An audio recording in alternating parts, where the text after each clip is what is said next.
लूका रचित सुसमाचार दूसरा अध्याय। उन दिनों में औगुस्तुस कैसर की ओर से आज्ञा निकली कि सारे जगत के लोगों के नाम लिखे जाए।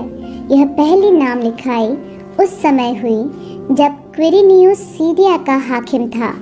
सब लोग नाम लिखवाने के लिए अपने अपने नगर को गए।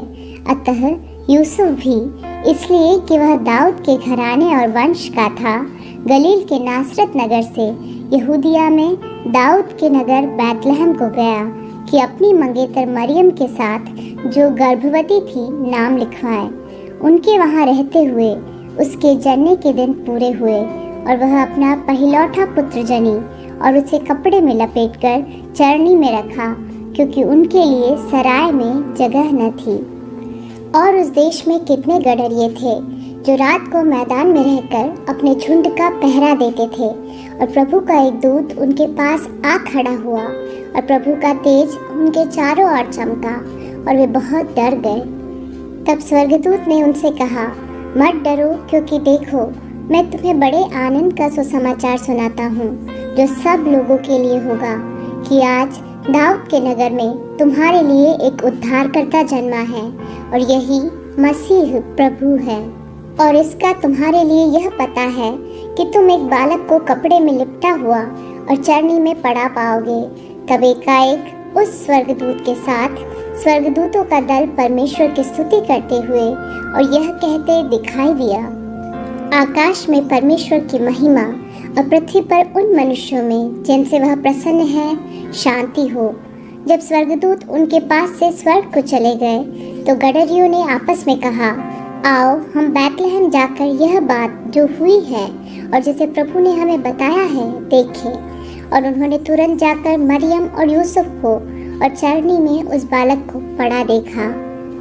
इन्हें देखकर उन्होंने वह बात जो इस बालक के विषय में उनसे कही गई थी प्रकट की, और सब सुनने वालों ने उन बातों से जो गडरियों ने उनसे कही आश्चर्य किया।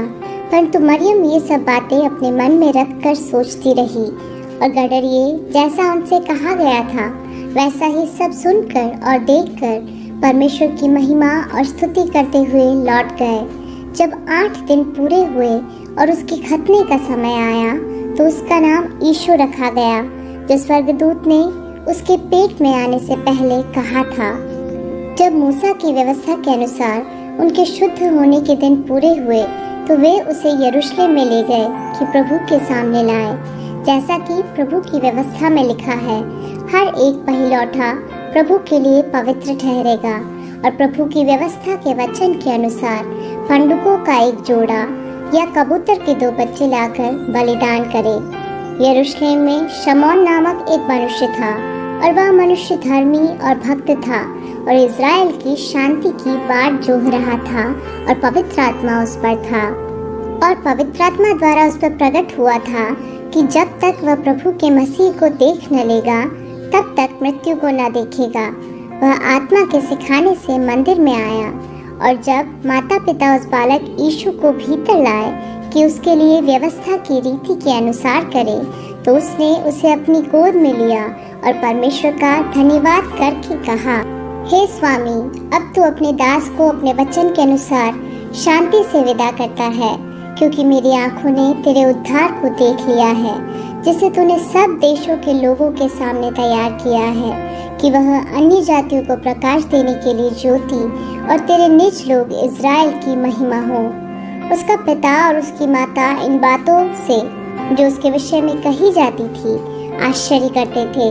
तब शमौन ने उनको आशीष देकर उसकी माता मरियम से कहा, देख, वह तो इज़राइल में बहुतों के गिरने और उठने के लिए और एक ऐसा चिन्ह होने के लिए ठहराया गया है जिसके विरोध में बातें की जाएंगी, पर तेरा प्राण भी तलवार से वार पार छिद जाएगा।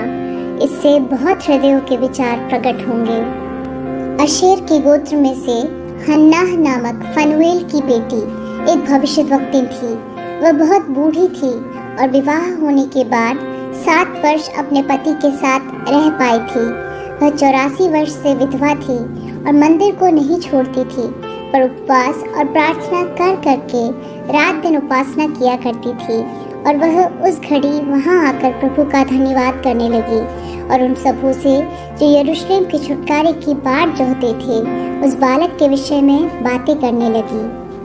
जब वे प्रभु की व्यवस्था के अनुसार सब कुछ पूरा कर चुके तो गलील में अपने नगर नासरत को फिर चले गए और बालक बढ़ता और बलवंत होता और बुद्धि से परिपूर्ण होता गया और परमेश्वर का अनुग्रह उस पर था। उसके माता पिता प्रतिवर्ष फसह के पर्व में यरूशलेम जाया करते थे। जब यीशु 12 वर्ष का हुआ तो वे पर्व की रीति के अनुसार यरूशलेम को गए। जब वे उन दिनों को पूरा करके लौटने लगे तो बालक यीशु यरूशलेम में रह गया और यह उसके माता पिता नहीं जानते थे। वे यह समझकर कि वह अन्य यात्रियों के साथ होगा एक दिन का पड़ाव निकल गए और उसे अपने कुटुंबियों और जान पहचान वालों में ढूंढने लगे, पर जब नहीं मिला तो ढूंढते ढूंढते यरूशलेम को फिर लौट गए और 3 दिन के बाद उन्होंने उसे मंदिर में उपदेशकों के बीच में बैठे उनकी सुनते और उनसे प्रश्न करते हुए पाया। जितने उसकी सुन रहे थे वे सब उसकी समझ और उसके उत्तरों से चकित थे। तब वे उसे देखकर चकित हुए और उसकी माता ने उससे कहा, हे पुत्र, तूने हमसे क्यों ऐसा व्यवहार किया? देख, तेरा पिता और मैं कुढ़ते हुए तुझे ढूंढते थे। उसने उनसे कहा, तुम मुझे क्यों ढूंढते थे? क्या नहीं जानते थे कि मुझे अपने पिता के भवन में होना अवश्य है? परंतु जो बात उसने उनसे कही उन्होंने उसे नहीं समझा। तब वह उनके साथ गया और नासरत में आया और उनके वश में रहा और उसकी माता ने ये सब बातें अपने मन में रखी और यीशु बुद्धि और डील डौल में और परमेश्वर और मनुष्यों के अनुग्रह में बढ़ता गया।